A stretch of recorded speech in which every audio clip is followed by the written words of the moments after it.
Today, we're tackling a really big question. How do worldviews work?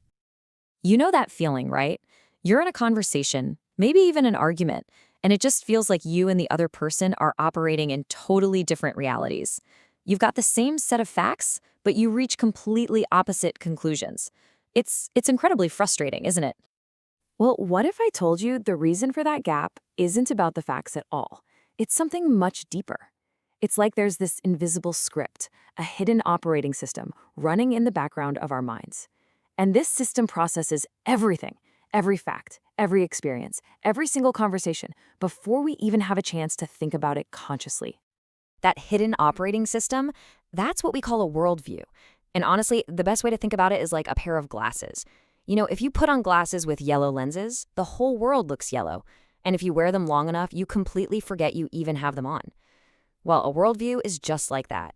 It's this set of foundational beliefs that colors absolutely everything you see. And most of the time, we don't even realize it's there. All right, so here's our game plan. First, we're going to break down what a worldview really is. Then, we'll get into how they're formed. We'll also tackle that big idea of your truth. And finally, we'll talk about why an unexamined worldview is, well, pretty dangerous. So, what are these glasses actually made of? What makes them up? Well, at its core, a worldview is basically the system of beliefs you have that answers life's biggest, most fundamental questions. And here's the thing. Every single one of us, whether we know it or not, has answers to these 5 huge questions. Like, what's the ultimate reality? Is there a God? What does it mean to be human? Are we just evolved animals or something more? What happens when we die? Nothing? An afterlife? And how do we even know what's right and wrong? Is it objective or do we just make it up? And finally, what even is truth? Is it something out there we discover or something we each create for ourselves? The answers you have to these questions, consciously or not, they form the very bedrock of your worldview. Okay, so if these beliefs are so foundational, so important, where do we get them from? You might think we carefully choose them, but for most people, that's not what happens at all. We don't choose them, we absorb them. I mean, in a perfect world, right, we'd all sit down, study every option, and logically pick the worldview that best lines up with reality. But that's just not how it works. The reality is, most of us just inherit our worldview. We soak it in from our family, our culture, the schools we go to, the media we consume. It's less of a choice and more like we just catch it like a cold. And this analogy of a smorgasbord is just perfect because we're absorbing bits and pieces from all over the place. We end up with this eclectic mix. We grab a little belief from here, a value from over there, usually based on whatever feels good or seems useful at the time. But here's the problem with that approach. The pieces don't always fit together logically. You end up with a belief system that's just riddled with contradictions. You might, for example, hold that science is objective in a lab, but then turn around and say morality is completely subjective. See the clash? This kind of fragmentation creates a really weak, unreliable framework for actually living your life. And that actually leads us right into one of the biggest ideas in our culture right now, this whole concept of your truth and the constant call for tolerance. You can see why this is so appealing, can't you? The idea that truth is just personal and that being a good, tolerant person means we should just affirm everyone's beliefs as equally valid. It sounds nice, but to really get to the bottom of this, we have to be clear on what we even mean when we use that word tolerance. So the way we often hear it used today is what you could call cultural tolerance, the idea that every single view has equal merit. But that's not the classical definition, not at all. Classical tolerance means you respect the person, but you can still challenge or critique their ideas. It doesn't run away from disagreement. It actually makes space for it, just in a respectful way.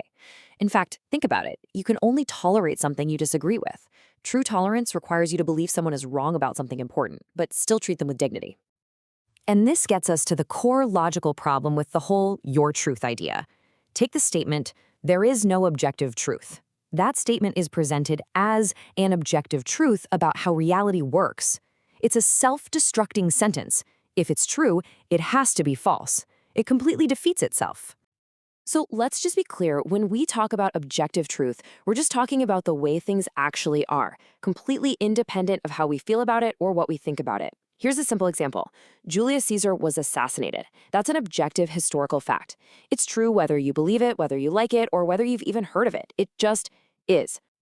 Okay, so at this point, I wouldn't be surprised if you're thinking, all right, that's some interesting philosophy, but so what? Why does any of this actually matter in my real day-to-day life?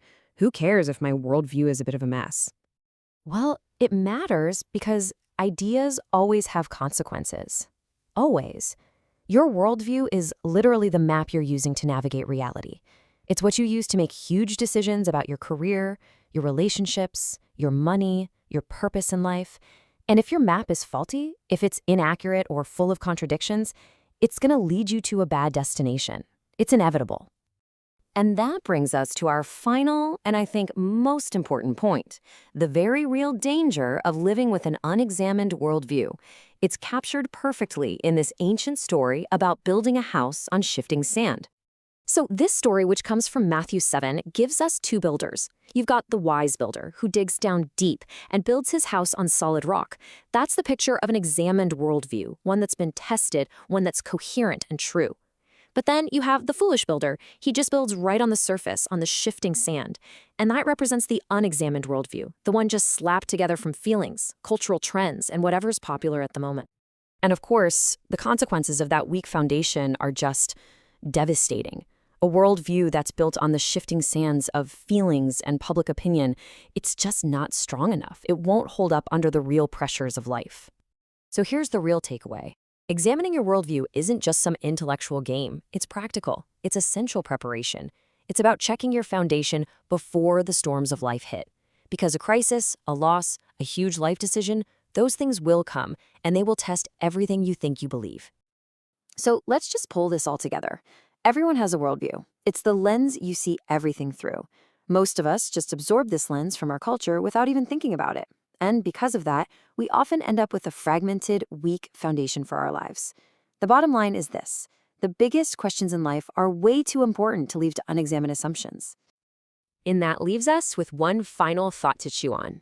The first step toward a worldview that's actually stable, coherent, and true, it doesn't begin by looking out at the world. It begins by looking in the mirror and asking yourself a very simple but incredibly profound question. Why do I believe what I believe?